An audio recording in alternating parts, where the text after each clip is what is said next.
My fondest memory of going and visiting Maine is probably just the road trip, just going out there, like the process of going out there, planning it, taking time off school. Getting out there is probably the best because if we get out there early enough, it's straight to the beach, going and doing all the fun stuff that we already had planned. We did a lot of visiting. We go out almost every year. The last few years has been spotty with COVID and everything like that, but now it's like we go out there 3-4 times a year, which I like. It's like a second home to me. I feel very at home when I'm out there. It doesn't feel like a vacation.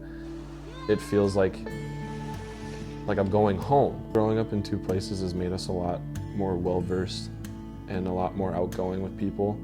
And I feel like that comes from traveling all the time and like meeting all these new people and having like a wide spectrum of family.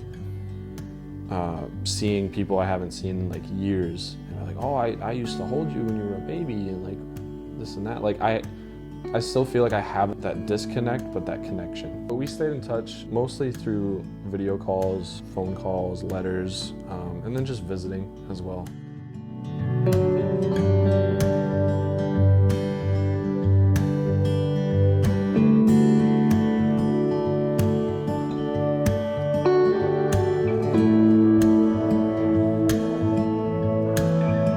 What's a tradition, Mom, that you really love?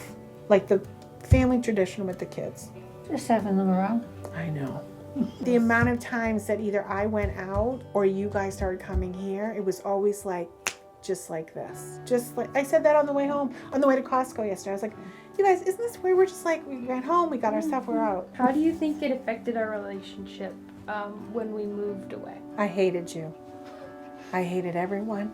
I hated the world. It was unfair, and it still today is unfair. I did too. It was terrible. You know, we felt, like I said, it was death. Someone was gone. We couldn't see your pretty smile, put us in a good mood. No, you just were, you know. And then you started coming for the Christmases, and we started going to your house for Christmases. Oh. So that was good too. We liked that. I like that a lot. There was always this feeling that you were close. You started getting friends and like having like a life. It was like, oh, we don't get to see any of that. When you're separate like this, there's only so much you can know about each other, right? So you're having all these experiences somewhere else, and whatever we get to hear about, we get to hear about, and what we don't, which then makes more separation.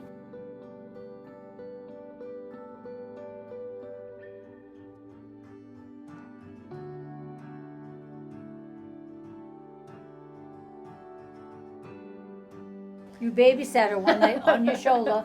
She never moved all night, remember? Yeah, I remember. I remember that story. Rich didn't want to go, and he said, I'll stay with the baby. You're like, No, okay. I did want to go, but we didn't have enough tickets for everybody, Right, so right. I courtesy let your mother sat there with you and didn't move a lick off the Yeah. couch. The parents came back, as here she is. She never moved. What are some things that we did to keep in touch through the distance? On the distance, Yeah.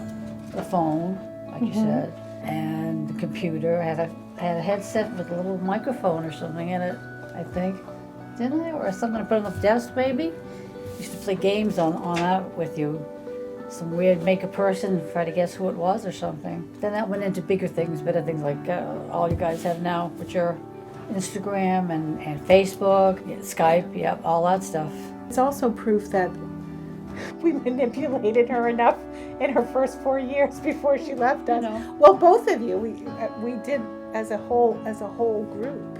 We stuck it enough together because you're here.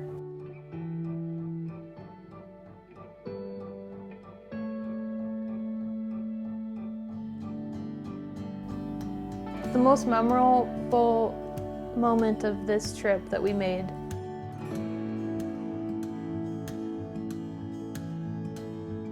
was just getting to spend like spend time with you. And like I could cry about it. Ever since I moved out, I feel like we didn't get to spend that time anymore.